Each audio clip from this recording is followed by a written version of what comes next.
เผื่อมีคนเป็นเหมือนผมนะครับรีโมทแบตหมดเกลี้ยงกดไม่ได้เลย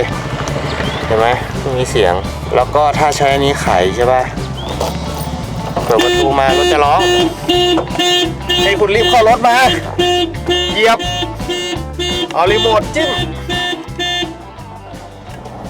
เรียบร้อยต้องไวนิดหนึ่งรีโมทหมดเลยมันจะสตาร์ทรถไม่ได้คุณจะต้องเหยียบเบรกค้างไว้แล้วก็เอาไอ้ตัวเนี้ยจิ้มไปที่ปุ่มสตาร์ทเลยมันถึงจะได้นะครับถ้าคุณเอานิ้วกดมันไม่ติดต้องเป็นตัวนี้จิ้มมันติดชัวร์นะครับผม